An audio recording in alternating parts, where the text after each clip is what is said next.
வணக்கத்துக்குரிய நடுவர் அவர்களே, விழா குழுவினரே, மேடையில் அமர்ந்திருக்கும் அறிஞர் பெருமக்களே,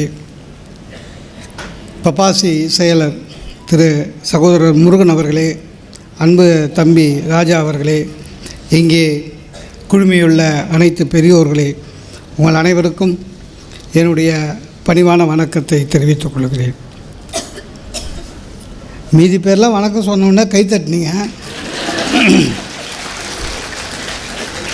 இந்த கடைசியாக பேச வரதில் இதான் ஒரு பிரச்சனை. முடிடா போனோம் அப்படின்ற மாதிரியே உட்காந்துருப்பீங்க.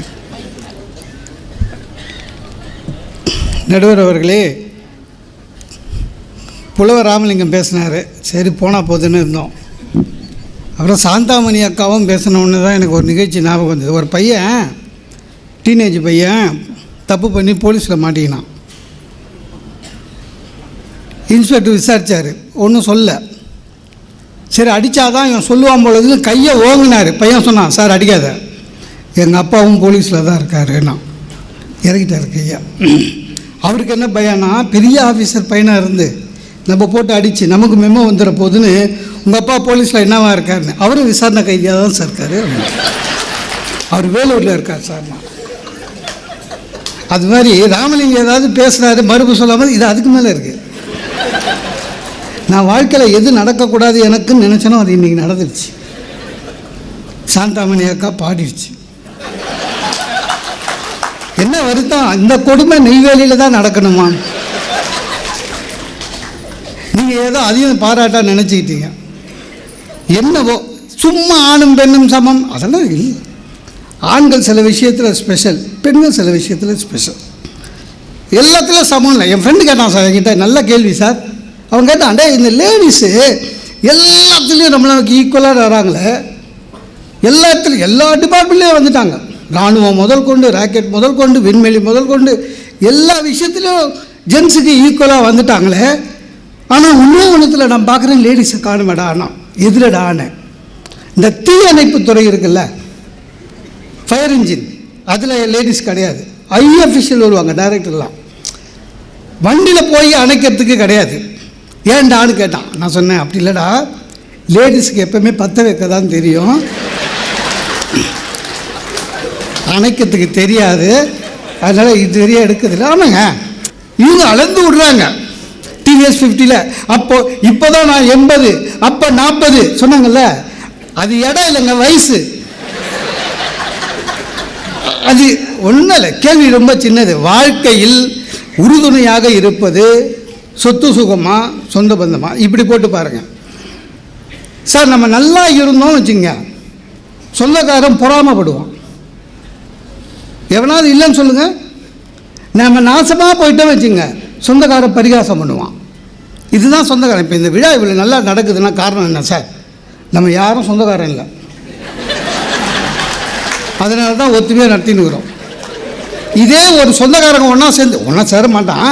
சொந்தக்காரங்க ஒன்றா சேர்னா வச்சுங்க, குத்து விளக்கு சின்ன மாமனார் தான் ஏற்றணும், பொண்ணாட பெரிய மாமனார் தான், நான் தான் எம்சி பண்ணுவேன், என் நாத்தனார் தான் சேர் போடுவான். இதுவே சொந்தக்காரன் ஒன்றா சேர்ற ஒரே ஃபங்க்ஷனுக்கு கல்யாணம் பார்த்துக்கிறீங்களா? ஆனால் அதுலேயும் எல்லா கல்யாணத்துலையும் சண்டை இருக்கும் சார். சில பேர் சண்டை போடுறதுக்குன்னே கல்யாணத்துக்கு போவான். கல்யாணத்தில் போய் கேட்பான், என் பேர் ஏன் இன்விடேஷனில் போடல, அதை நேரில் கேட்க தான் வந்தேன் அப்படின்வான். இவன் வரக்கூடாதுன்னு தான் அவன் போடல. இவனுக்கு அதுவே புரியல. இல்லை எல்லாமே சார், பணம் என்பது தான் வாழ்க்கை. வாழ்க்கைக்கு பிறகும் பணம் நமக்கு மரியாதை தரும், அதான் உண்மை. சும்மா பணம் கேவலமாக பேசிட்டு குணம் சொந்தம் அதெல்லாம் ப்ராக்டிக்கலாக பேசுங்க. பணம் தான். எனக்கு எங்கள் தாத்தா 84 வயசு வரையும் இருந்தார் சார். எங்கள் தாத்தாவுக்கு 18 குழந்தை. அதை தவிர போஸ்ட்மேனாக வேறு வேலை செஞ்சுருக்காரு. இல்லை அப்போல்லாம் டெலிவரி கரெக்டாக இருக்கு. எங்கள் தாத்தா சொத்து சேர்த்து 3 வீடு வச்சார் சார். போயிட்டார், செத்துட்டார். ஆனால் அவர் வச்ச சொத்து இன்றைக்கி நாங்கள் அந்த வீட்டில் தான் இருக்கோம். எங்கள் தாத்தாவை நாங்கள் இன்னும் மறக்கலை. படமாக இருக்கார், டெய்லி கும்பிட்றோம். ஏன்? சொத்து வச்சுட்டு போனார். செத்தம் வாழ்ந்துன்னு இருக்கார் எங்கள் தாத்தா. எங்கள் சின்ன தாத்தா இருந்தார், அப்புறாணி. நேதாஜி சுபாஷ் சந்திர போஸ் கூட போய் அந்த இராணுவத்தில் சேர்ந்து இந்தியாவுக்காக உயிரை விட்டார். அவர் படம் கூட எங்ககிட்ட கிடையாது. சொத்து தான் செத்த பிறகும் நமக்கு கூட வரும், சொந்தக்காரன் இருக்கும்போதே ஓடி போயிடுவான். எங்கள் மெட்ராஸ் இங்கே இருக்கா தெரியல, எங்கள் மெட்ராஸில் ஆட்டோலெல்லாம் பின்னால் எழுதிடுவான், கருவறை முதல் கல்லறை வரை சில்லறை தேவை. உண்மை. எனக்கு முதல் குழந்தை பிறக்கும்போது டென்ஷனில் வராண்டாவில் வந்துருங்க, லேபர் வார்டிலேருந்து ஆயம்மா வெளில வருது. மோனசுந்தரம்ஜி, எங்கள் அம்மா கூட இந்த மாதிரி கூப்பிட மாட்டாங்க, மோனசுந்தரம்ஜி அம்மா அப்படின்னு. உங்கள் ஒய்ஃபுக்கு குழந்தை பிறந்துச்சு, என்ன குழந்தைமான்னு 200 ரூபா கொடுத்துச்சு. அதாவது நம்மளுக்கு என்ன குழந்தைன்னு தெரிஞ்சுக்கிறதுக்கே நம்ம லஞ்சம் கொடுக்கணும். இது பிறக்கும்போது எங்கள் பாட்டி செத்தாங்க, இடுகாட்டுக்கு போனேன். அங்கே வெட்டியான் சகோதரர் சொன்னார், கடைசியாக மூஞ்சி பார்க்குறவங்க பாருங்கன்னாரு. சரி பாட்டியை கட்சியாக பார்த்துடலான்னு கிட்ட போனேன், துடு கொடுனார். எது எங்கள் பாட்டியை நாங்கள் பார்க்கறதுக்கு, எங்கள் மூஞ்சி பிடிக்காம தான் அண்ணம்மா போய் சேர்ந்துது. ஆக எல்லாத்துக்குமே காசு தான் சார், ஒன்றும் பண்ண முடியாது. நம்ம வாழ்க்கையில் யாரை சார் ரோல் மாடலாக வச்சுருக்கோம் சொல்லுங்கள்? யாரை ரோல் மாடலாக வச்சுருக்கோம்? காந்தி, ஜவஹர்லால் நேரு, அம்பானி, இல்லை குறைஞ்சபட்சம் விஜய் மஜையா. எதுவாக இருந்தாலும் சரி பணம் முக்கியம். உறவு ரொம்ப கஷ்டம் சார். நீங்கள் பேசுறதெல்லாம் 2000 வருஷத்துக்கு முன்னால் இந்த உறவு. நான் வருஷம் குலதெய்வ கோயிலுக்கு போவோம், ஒவ்வொரு வருஷமும் எல்லாம் போவோமே தவிர சண்டை கண்டிப்பாக நடக்கும். ஏதாவது 2 ஃபேமிலிக்கு சண்டை நடக்கும், ரொம்ப டென்ஷனாக இருக்கும். நான் வேண்டிக்கிது அம்மன் கிட்ட ஒன்று தான், இந்த வாட்டியாவது யாரும் சண்டை போடக்கூடாதுன்னு. முடியவே இல்லை. லாஸ்ட் வருஷம் போனேன், அதே மாதிரி 2 ஃபேமிலி சண்டை போட்டான். நான் நின்றுட்டு இருந்தேன், திடீர்னு ஒருத்தர் என் பக்கம் நின்று என்ன அம்பையர் ஆகிட்டான். மோகன் நீயே சொல்லு, நீ படித்தவன், இவர் சொல்கிறது நியாயமானா, எனக்கும் குஷி நம்மளை அம்பையர் ஆகிட்டானேன்னு. அதுக்கு அவன் நான் சொல்கிறான்னா அவங்ககிட்ட கேட்குறேன், அவன் நான் யோக்கியமான என்ன பக்கம் திருப்பிட்டான். இவன் படித்து ஊராக பேசிட்டு இருக்கிறானே தவிர 10 பைசாவுக்கு பிரயோஜனம் கிடையாது. இவன் ஒரு 4 நாள் உட்கார வச்சு சாப்பாடு அவனை விட்டான் சார். அவனை விட்டுட்டு என்ன பிடிச்சி வாங்குறான். எனக்கு என்ன ஆயிடுச்சு, அம்பையர் ரிசைன் பண்ணிவிட்டு நம்மளும் பேட்ஸ்மேனாக இறக்கலாமான்னு. அப்படிதான் என்ன உறவு, அண்ணன் தம்பி. அண்ணன் அவரே சொல்கிறாரு சிவில் வழக்கு இருக்குது, உண்மையிலேயே தான். என் ஃப்ரெண்டு கிரகப்பிரவேசம் பண்ணாங்க, ஃபஸ்ட் கிளாஸ் வீடு மெட்ராஸில், வெல் எக்யூப்டு ஹவுஸ். போகிறேன், டேய் பாரு இது பாரு அது பாரு அது பாடுறான், எல்லாம் சிஸ்டம் இருக்குது. அலெக்ஸா டிவி ஆன் ஆகுது, அலெக்ஸா ஏசி ஆன் ஆகுது. நான் கேட்டேன் அம்மா எங்கே என்ன, அலெக்ஸாவை விட்டு அம்மா எங்கே என்ன, எங்கள் அண்ணன் வீட்டில் இருக்காங்கண்ணா. அண்ணன் எங்கே என்ன, அவனை பற்றி பேசாத எனக்கு கோவம் வராண்ணா. ஏண்டாண்ணா எனக்கு எங்கள் அண்ணனுக்கு சண்டை, எங்கள் அம்மா வேலைண்ணா. ஏண்டாண்ணா இல்லை 1 மாதம் நான் வச்சுருக்கணும், 1 மாதம் எங்கள் அண்ணன் வச்சுருக்கணும். ஜனவரி எங்கள் அண்ணன் வச்சுருந்தா நான் கூப்பிட்டு வந்துட்டேன். பிப்ரவரி திருப்பி மார்ச்சுக்கு விடும்போது எங்கள் அண்ணனுக்கு எனக்கு சண்டை வந்துச்சு. எங்கள் அண்ணன் சொன்னால் என்ன நீ 31 நாள்லாம் என்கிட்ட கொடுத்துட்டு 30 நாள் 28 நாள்லாம் நீ எடுத்துக்கிறேன்னு. அண்ணன் தம்பி நான் சொன்னேன், அப்போ பேச்சுவார்த்தைலாம் அம்மா தனியாக வருவாங்களா வீட்டுக்குன்னு. இல்லை மெரினாவில் காந்தி சிலை பின்னால் காரில் நான் போய் நிற்பேன், அம்மா அவன் அங்கே நிற்பான் கார். அதாவது அம்மாவை கள்ளக்கடத்தல் பண்ணுறானுங்க. என்னது இது? சார் பணம் இருந்தால் போதும் சார், சமூகத்தில் உங்களுக்கு எவ்வளோ பெரிய அங்கீகாரம்னு உங்களுக்கே தெரியும். எனக்கு வெறும் பணம் எது தெரியுதா இல்லையா? நீ ஒன்றில் ஒரு இசை விழாக்கு பெரிய ஸ்பான்சர் ஒருத்தர் மாட்டினார், பூச்சி போட்டாங்க விழா குழு தலைவர்னு. அவருக்கு இசையை பற்றியே தெரியாது, ஆனால் பணம் இருக்குது, சமூக அங்கீகாரம், தலைவராக நீங்கள் துவங்கி வச்சுட்டு போயிடுங்கன்னாரு. வந்து பார்த்து துவங்கி வச்சவன் சீட்டில் உட்காந்து திருன்னு முடிச்சுருந்தான். யார்? ஸ்பான்சர் கொடுத்த ஆள், பணக்காரன். அப்புறம் அமைப்பாளர் ஒருத்தரை கூப்பிட்டான். ஏதோ எல்லாரும் கல்யாணி அப்படிலாம் பேசினாங்களே, யாரும் மேடையில் லேடிஸை காணும் அப்படின்னா அது ராகம்னு தெரியல.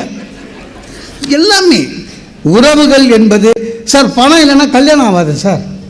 இன்றைக்கி சண்டே காலையில் இண்டு பேப்பர் எடுத்து பாருங்கள், எந்த பொண்ணுக்கு அப்பாவாது நல்ல குணமுள்ள மாப்பிள்ளை தேவைன்னு போடுறானா?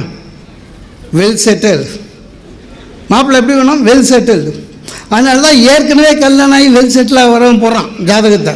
நீ என்ன கேட்ட? வெல் செட்டில்னு கேட்டேன். நான் ஏற்கனவே செட்டில் போ அப்படின்னா. ஆமாங்க, பொண்ணு பையனுக்கு அப்பா பொண்ணு வீட்டில் சொல்கிறாரு, இந்த பாருங்க பையன் வெறும் கிளர்க்குன்னு நினச்சிடாதீங்க, ஆர்டிஓ ஆஃபீஸில் கிளர்க்கு. அதை லஞ்சம் வாங்குவான்னு அர்த்தம் சார். லஞ்சத்தை குவாலிஃபிகேஷன் ஆக்கின பரம்பரை சார் நம்ம இல்லை. எல்லாமே பணம் தான் சார். ஒரு பொண்ணுக்கு மாப்பிள்ளை பார்த்து தரகர் நிச்சயதார்த்தத்துக்கு முன்னால் ஓடி பொண்ணு அம்மா கிட்ட சொல்கிறாரு, அம்மா மன்னிச்சிருங்கம்மா, நான் தான் பையனை பார்த்தேன், இப்போ தான் கேள்விப்பட்டேன், பையன் சனிக்கிழமை கொஞ்சம் தீர்த்தம் சாப்பிடுவானா, இப்போ தான் கேள்விப்பட்டேன், உங்ககிட்ட சொல்லிடுறது நல்லதுன்னு. அதுக்கு பொண்ணுக்கு அம்மா தரகரை திட்டுது. இப்போ யார் தான் குடிக்கல? பொண்ணுக்கு அம்மாவே. மாதம் 2 ஒன்றும் இல்லாதவனே குடிக்கிறான். இந்த பையன் மாதம் 2 லட்ச ரூபா சம்பாதிக்கிறான், குடித்தா என்ன தப்புந்து. அப்போ என்ன ஆயிடுச்சு? பணம் இருந்தால் போதும் சார், எது வேணாலும் பண்ணலாம் சார். அதுதான் விருந்தோம்பலை பற்றி சொல்லணும். உறவுகள் என்ன கஷ்டம் சார். முன்னெல்லாம் எப்படி சார் வீட்டுக்கு போனால் எவ்வளோ மரியாதை கொடுப்பாங்க. இப்போலாம் அப்படிலாம் கிடையாது. எங்கள் அத்தை வீட்டுக்கு போனேன், என்ன ஃபோன் பண்ணாமல் வந்துட்டு ஏறுறாங்க. அந்த க்ரீன் டீயை கண்டுபிடிச்ச எவன் தெரில. தயவு செஞ்சு சொல்கிறேன், க்ரீன் டீ உங்களுக்கு பிடிச்சா நீங்கள் குடிங்க. விருந்தாளி வந்தால் கொடுக்காதீங்க. அவங்ககிட்ட கேளுங்க, டே க்ரீன் டீ குடிப்பியாடான்னு. எங்கள் அத்தை போய் க்ரீன் டீ, அதை ரொம்ப அநியாயம் சார். க்ரீன் டீ அந்த அந்த அந்த டீ போட்டில் எப்போ வாங்குறதுன்னு தெரில. அது கிட்டத்து போனாலும் நாத்தடிக்குது. ரொம்ப நாள் டம்ஜல் வச்சுன்னு அது ரொம்ப குளுக்க முடியாதுங்க. கம்மி பைசாக்கு வாங்கிட்டா ரொம்ப குளுக்கணுன்னு உள்ளே பிஞ்சிக்கும். ரொம்ப கஷ்டம். அந்த டீயை குத்துட்டு போகும்போது கல்சா திரும்பப்பா மெயின் கேட்டை கண்ட நாய் உள்ளே வருதுன்றாங்க. நம்மள தான் ஒரு காலத்தில் உறவுகள் வந்தால் கொடுக்கறதுக்குன்னு வெள்ளி கிளாஸ் வச்சுருப்போம் வீட்டில். உறவுகளுக்கு வெள்ளி டம்ளரில் கொடுப்போம். இப்போது உறவுகள் வந்தால் டிஸ்போசபிள் கிளாஸில் கொடுக்குறோம். உறவுகளே இப்போ டிஸ்போசல் ஆகிடுச்சு சார். அதனால தான் வந்த வம்பு இதெல்லாம். உண்மையிலே சொல்கிறேங்க, நான் ஒன்று சொல்கிறேன், உறவே வானான்னு ஒட்டி விளக்குறோம் சார்.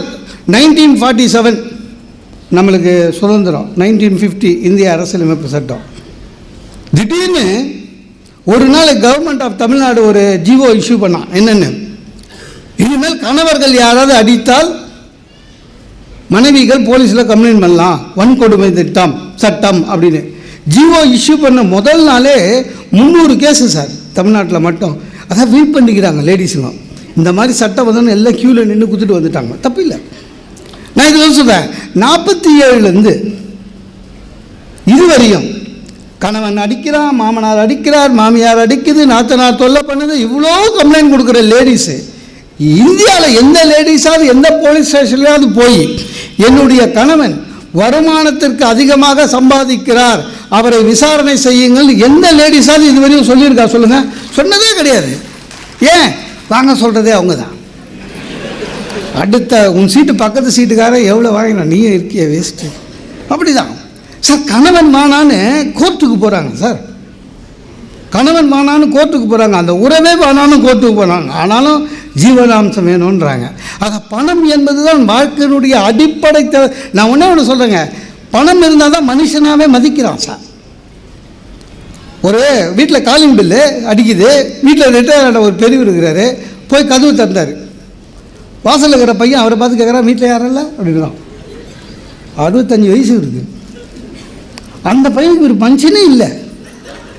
அந்த பையன் யாரும் இல்லை, கேபிள் டிவி வச்சுருக்கிற பையன். அந்த பையனுக்கு மாதம் மாதம் யார் காசு தராங்களோ அவன் தான் மனுஷன். வீடு என் பையன் சொல்கிறான், சார் தாத்தா கிட்டே போய் பர்த்டேக்கு தாத்தா கிட்டே போய் ஆசீர்வாதம் வாங்கிக்கிறான்னா போப்பா போர் அப்படின்னா. என்னண்ணா வெறும் விபூதி தான் வைப்பார், ஒன்றும் தரமாட்டாருன்னா. இப்போ பணம் அந்த மாதிரி ஆகிடுச்சு. நான் ஒன்று சொல்கிறேன், 50,000 ரூபா பென்ஷன் வாங்குகிற எந்த முதியவராவது அனாதை இல்லத்தில் இருக்கிறார் என்பதை கேள்விப்பட்டு இருக்கிறீர்களா? இல்லை.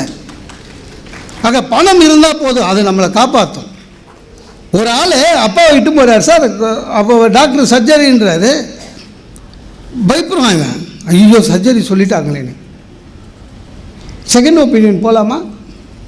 ஒய்ஃபு பக்கத்தில் சொல்லுது, உங்கள் அப்பா நான் ஒலிம்பிக்கு அப்போ போகிறாரு, வா செகண்ட் ஒப்பீனியன் தேர்ட் ஒப்பீனியன். ஆக மரியாதை வேணும் வாழ்க்கையிலனாலே அதுதான் சார். இவங்க எல்லாம் சொன்னாங்க, பாரதி பார்த்தீர்களா, எத்தனை கோடி இன்பம் வைத்தா இறைவா இறைவா பாசிட்டிவ் பாரதி. பாரதி நொந்து நூலாக போய் எழுதுனான். உப்புக்கும் மிளகாவுக்கும் நான் கஷ்டப்படணும்னு நிலம் வந்துச்சுன்னா நாத்திகன் ஆகிடுவேன் பலாசக்தினா. ஆக பணம் என்பது நம்முடைய பக்க பலம். 1 கோடி ரூபாய் எனக்கு டெபாசிட் இருக்குது வச்சுங்க சார். இன்றைக்கி உதாரணத்துக்கு சொல்கிறேன்,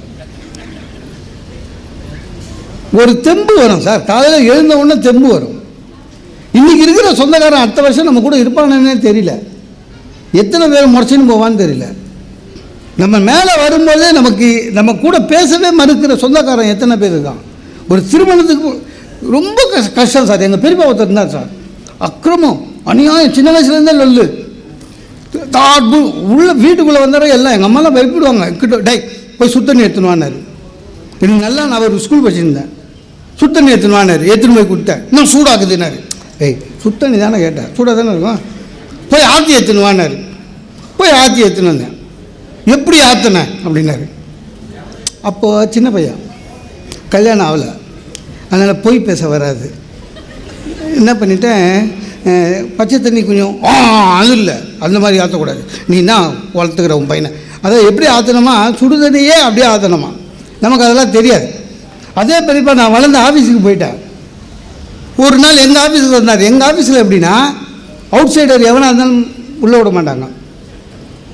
எம்டி ஃபேமிலி வந்தால் கூட விசிட்டர்ஸ் ரூம்லேருந்து அங்கேருந்து தான் கூட்டிட்டு போவாங்க. எங்கள் பெரியப்பா உள்ளே வந்துட்டார். செக்யூரிட்டி உட்கார வச்சுட்டான். எனக்கு ஃபோன் பண்ணால் நான் வரேன்னே. சார் நான் வர்றதுக்குள்ளேயே சார், அது எங்கள் ஆஃபீஸோட சிஸ்டம் சார், அது புரியாமல் என் செக்யூரிட்டிகிட்ட சொல்லியிருக்காரு. என்ன அவன் பெரிய ஆஃபீஸரா, 4 வருஷம் அவனுக்கு நான் தான் ஃபீஸ் கட்டியிருக்கேன். அந்த காலத்தில் என் வீட்டில் வந்து ஃபீஸ் வாங்கிட்டு போயிருக்கான், நன்றி கெட்டவன். இதெல்லாம் அவனுக்கு செக்யூரிட்டி. எனக்கு அது தெரியாது. நான் வந்து மாமாகிட்ட பேசிட்டு போயிட்டேன். அடுத்த நாள் சாதாரணமாக எங்கள் செக்யூரிட்டிங்க என் வண்டி உள்ளே வந்தாலே சல்லுனா, அடுத்த நாள் சல்யூட்டே அடிக்கல சார், எவன் ஃபீஸ்லேயே கட்டணும், போடான்ட்டானு. அது எதுவாக இருந்தாலும் சரி, நம்ம மேலே வந்தால் பொறாமப்படுவாங்க, நம்ம நாசமாக போனால் கை கொட்டி சிரிப்பார்கள். உறவுகள் தேவை. பணம் மட்டும் இருந்தால் சார், பணம் இருந்தால் போதும் சார், புது புது உறவுலாம் வரும். புரிஞ்சால் கைத்தட்டுங்க. நன்றி, வணக்கம். அன்பிற்கினிய பெருமக்களே, ஒரு பெரிய வாக்குவாதம் நல்ல வண்ணம் நடந்திருக்கிறது. ஒரு கைகலப்பு இல்லாமல், தகாத வார்த்தைகள் எதுவும் பேசாமல் 2 பேரும் ஒருத்தர் ஆதரிச்சும் எதிர்த்தும் ரொம்ப சிறப்பான முறையில் இந்த விவாதம் நடந்தது. இதில்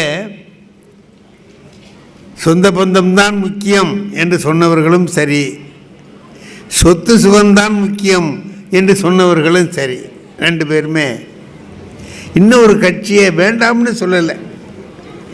வேண்டியதுதான், அதை விட இது வேணும். இவங்க என்ன சொன்னாங்க, சொந்த பந்தம்லாம் வேண்டியது தான், ஆனால் சொத்து சுகம் இல்லாமல் முடியாது. அப்போ 2 பேரும் 2ஐயும் ஒத்துக்கிறாங்க. ஆனால் என்ன, சொந்த பந்தம்லாம் எப்படா இருக்குன்னா, நஸ்ருத்தீன் முல்லா கழுதையில் ஏறிட்டு போகிறார்.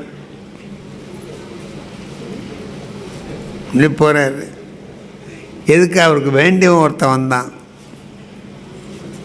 முல்லா எங்கே போகிறீங்கன்னா, அதுக்கு ஏதாவது பதில் சொல்லணுமா இல்லையா அண்ணார்.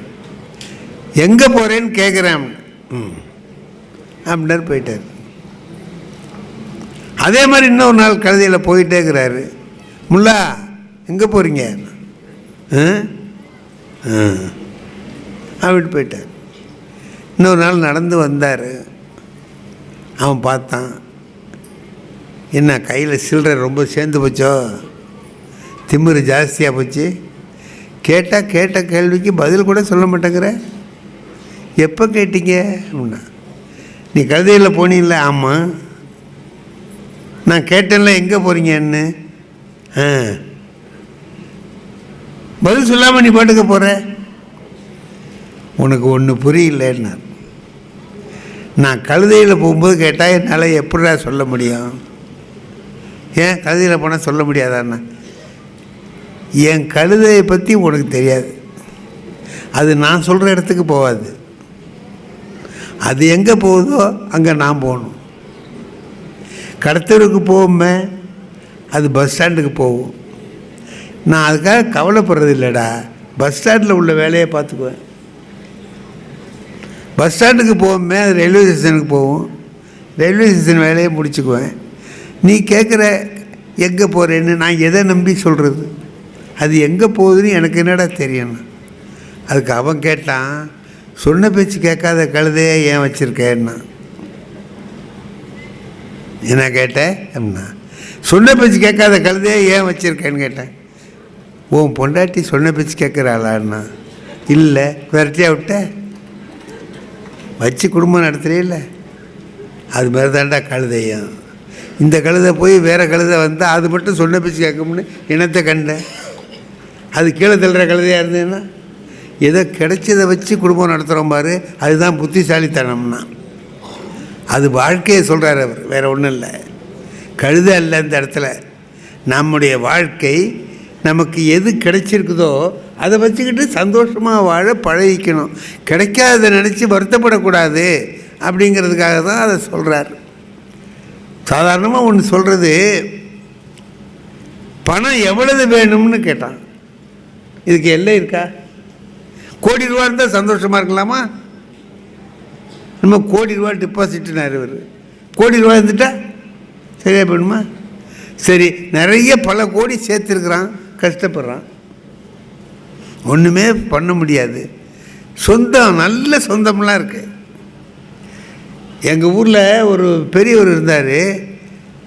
அவர் முஸ்லீம். அவர் அந்த இது அன்னைக்கு திருநாள் அன்னைக்கு வீட்டு வாசலில் பந்தல் போடுவாருங்க. அவங்க குடும்பத்தார் வந்து சேர்றதுக்கு அவ்வளவு பேர பிள்ளைகள்.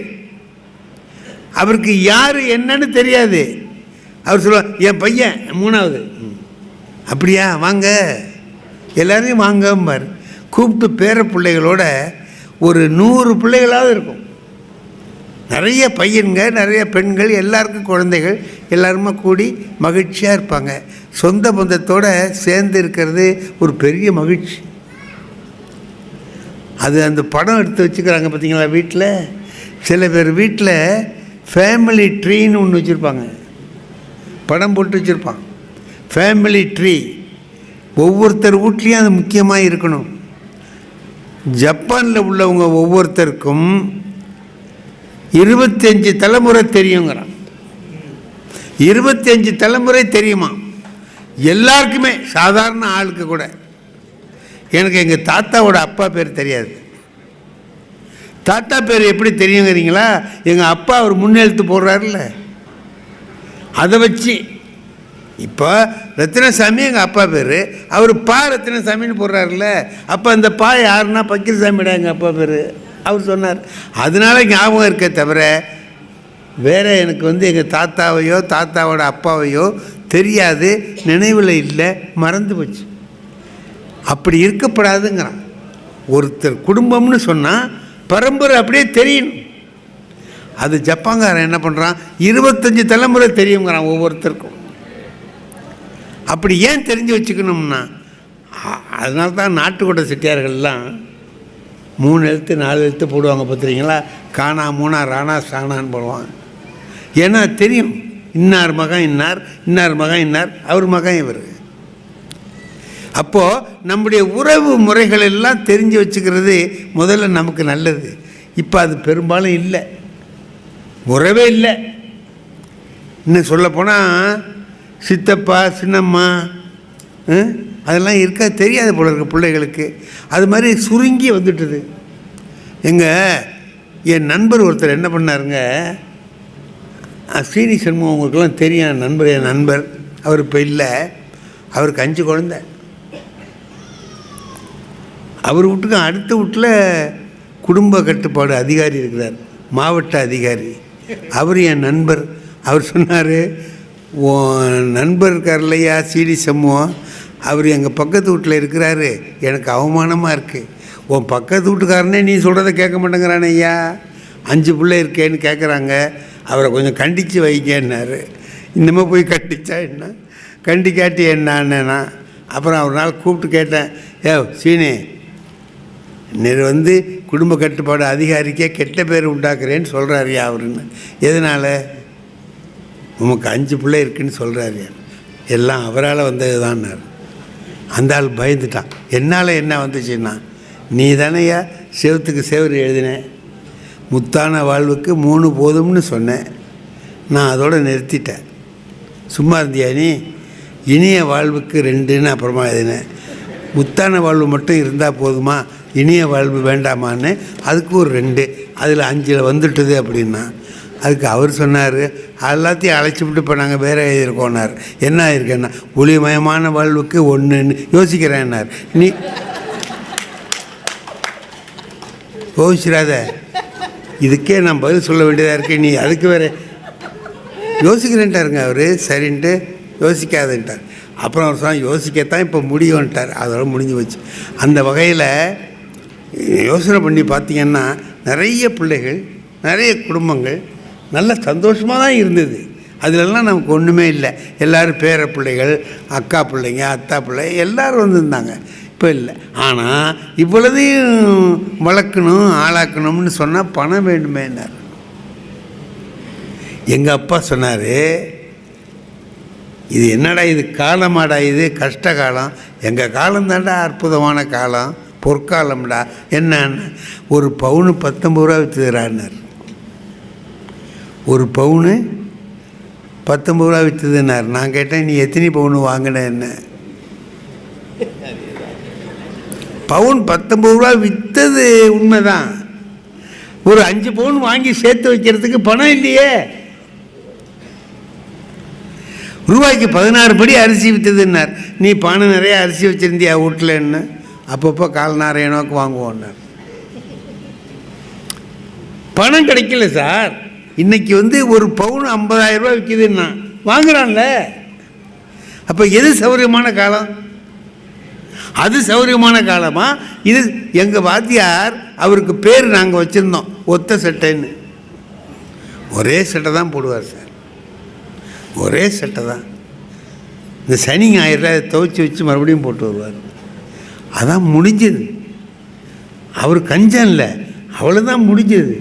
இன்றைக்கி சௌகரியமாக இருக்கும், நிறைய ஊதியம் வாங்குகிறோம், நிறைய செலவு பண்ணுறோம், சௌகரியமாக இருக்கிறோம். பணம் காசெல்லாம் நிறைய இருக்குது. அங்கே பாருங்க, சொத்து சொந்த பந்தம் அவங்களும் என்னங்கிறீங்க இருக்குது.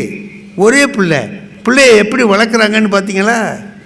எங்கள் வீட்டில் நான் எத்தனாவது படிக்கிறேன்னு எங்கள் அப்பாட்ட கேட்டால் அவருக்கு தெரியாதுங்க, சொன்னதில்லை. அவனை கூப்பிட்டு கேளுடா, அவன் எத்தனாவது படிக்கிறான் பாரு. நான் எத்தனாவது படிக்கிறேங்கிறது எங்கள் அப்பாவுக்கு தெரியாது.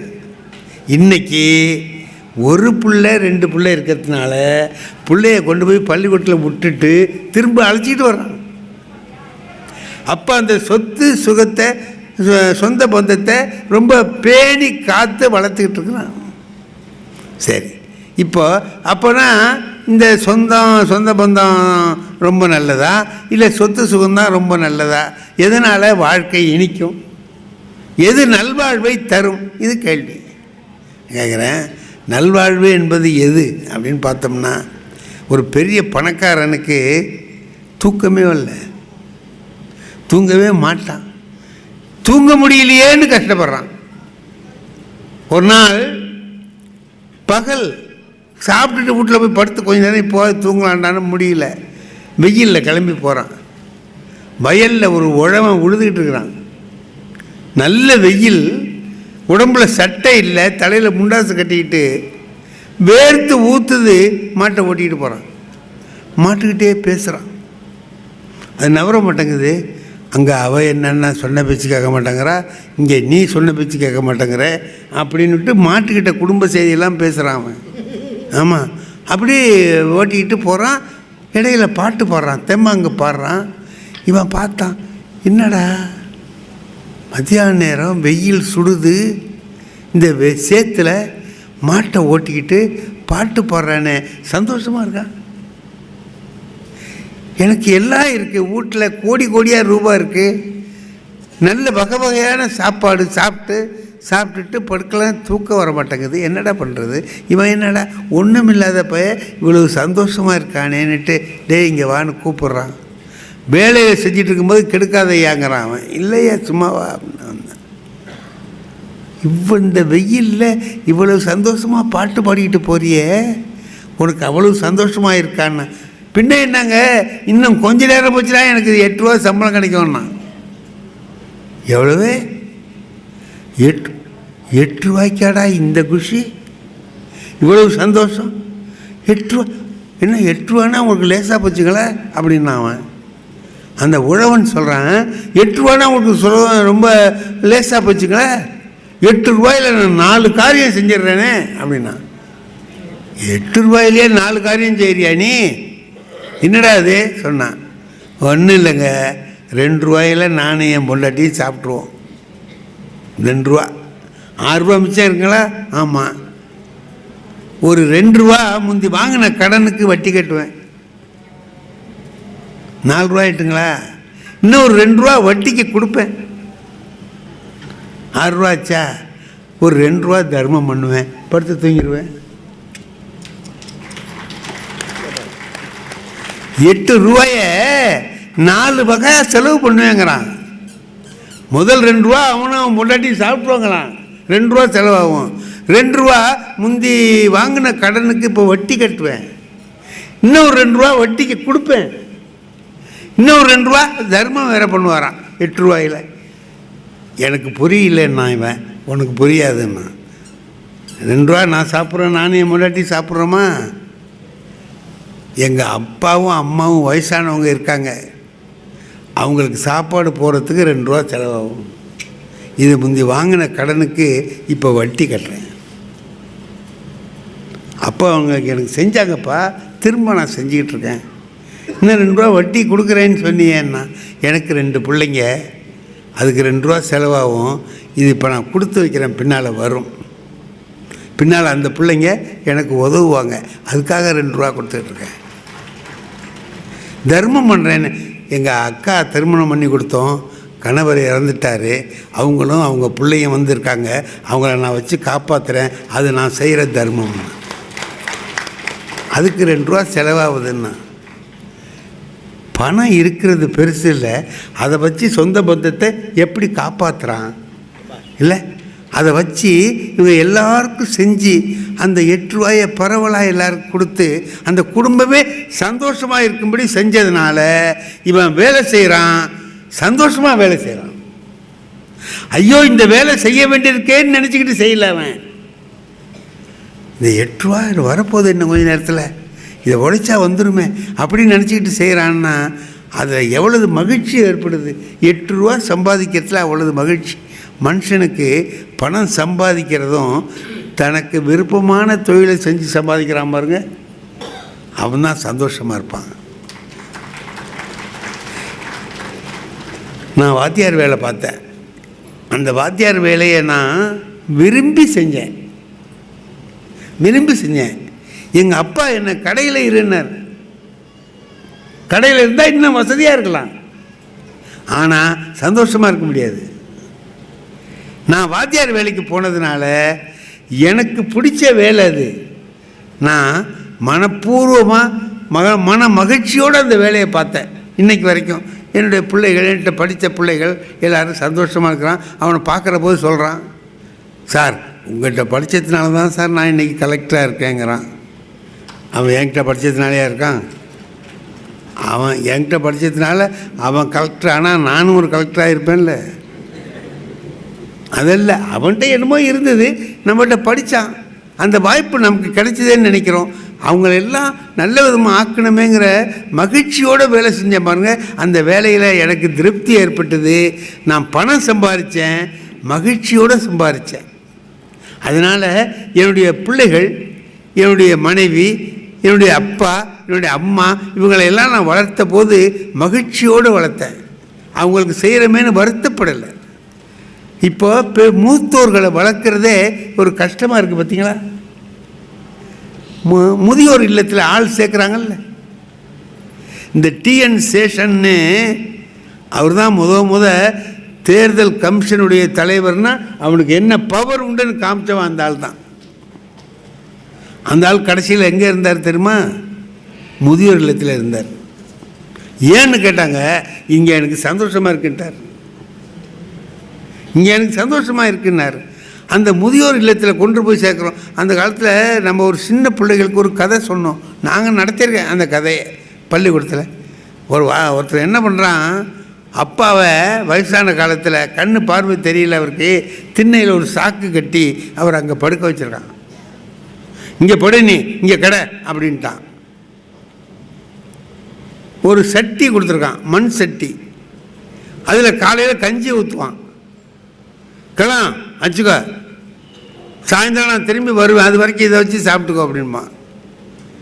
ஏன் செத்து தொலைக்க மாட்டேங்கிறியே, உன்னை இன்னமும் வச்சு நான் காப்பாற்ற வேண்டியதாக இருக்கேன் கண்ணா அப்படின்னான்னு திட்டி இந்த சட்டியில் கஞ்சியை ஊற்றி கொடுத்துட்டு போவான். ஒரு நாள் கஞ்சி ஊற்றுறதுக்கு சட்டியை எடு அப்படிங்கிறான். சட்டி அவர் கண் பார்வை தெரியல, தடவுறார், கிடைக்கல. இங்கே இல்லை, இங்கே இல்லை, இங்கே இல்லை, அங்கே தடவு. என்ன தடவுறேன்னா, இந்த சட்டி வச்சுருந்தேன்ப்பா, காணும். தொலைச்சிட்டியா? 5 ரூபா கொடுத்து வாங்கினது, 3 வருஷம் கூட ஆகலை, அதுக்குள்ளே தொலைச்சிட்டியே, இப்போ இன்னும் ஒரு 5 ரூபா கொடுத்து வாங்கணுமா உனக்கு நான் அப்படிங்கிறான். சொல்லு ஆத்திரத்தில் பக்கத்தில் இருந்த கம்பை எடுத்துக்கிட்டு கிழவனை போய் அடிக்க போகிறான், கண்ணு தெரியாத கிழவனை. அப்போ அவன் மகன் வந்தான், கையை பிடிச்சிட்டான். அப்பா தாத்தாவை அடிக்காதேன்னா. ஏண்டாண்ணா? சட்டியை அவர் உடைக்க கண் அடிக்கலை, நான் தான் எடுத்து வச்சுருக்கேன்னா. ஏண்டாண்ணா? உனக்கு கொடுக்கறதுக்கு நான் ஒரு 5 ரூபா கொடுத்து வாங்க முடியாது, அதுக்காக தான் இப்போவே எடுத்து வச்சுட்டேன்னா. இது ஒரு கதை தான். ஆனால் அதுக்குள்ளே எவ்வளவு பெரிய கருத்து இருக்குது பார்த்தீங்களா? இன்றைக்கி நான் எங்கள் அப்பா அம்மாவுக்கு செஞ்சேன்னா எனக்கு என் பிள்ளை பார்த்துக்குவோம். இது ஒரு செயின். நான் எங்கள் அப்பா அம்மாவை காப்பாற்றுறேன், அதுதான் அவன் சொல்கிறான். வட்டி கட்டுறேன்னா இன்னொன்று வட்டி கொடுக்குறேங்கிறான். அந்த மாதிரி குடும்பங்கள் அமைய வேண்டும். அப்படி அமைய வேண்டுமானால் காசு தான் பெருசா குடும்பம்தான் பெருசான்னு பார்த்தீங்கன்னா ரெண்டுமே பெருசு தான், ரெண்டுமே பெருசு தான்.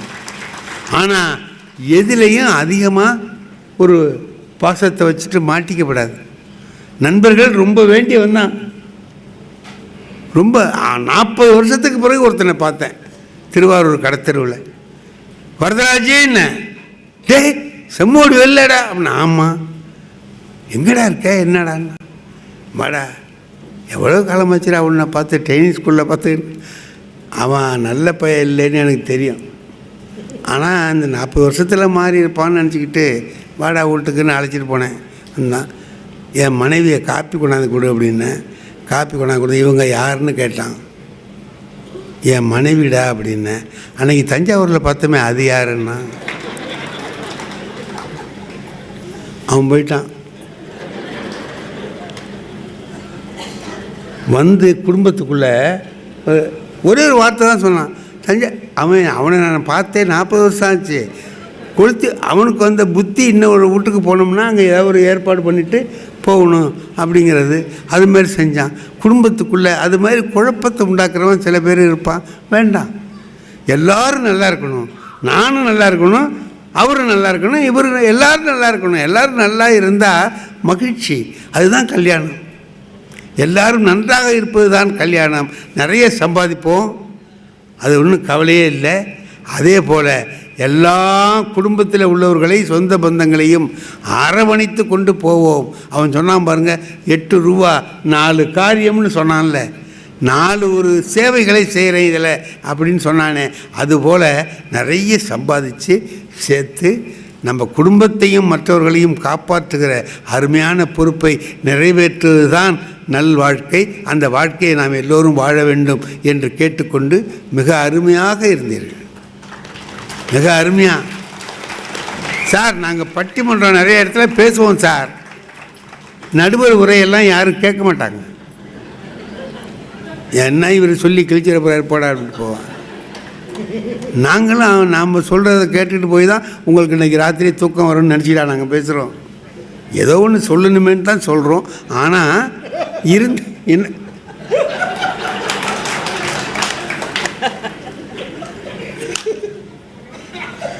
சார், நெய்வேலியிலையாவது உண்மையை சொல்லிடணும்ல சார், நெய்வேலியிலையாவது நம்ம உண்மையை சொல்லணுமா இல்லையா?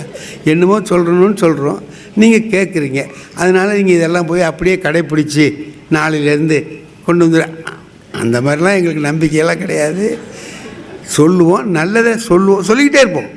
நல்லது நல்ல சொல்லிக்கிட்டே இருந்தால் என்றைக்கோ ஒரு நாளைக்கு பலன் தரும் என்று தான் சொல்லுகிறோம். இங்கே இருக்கிற அத்தனை பேரும் அறிஞர்கள், அத்தனையும் விளை நிலம், நன்னிலம்.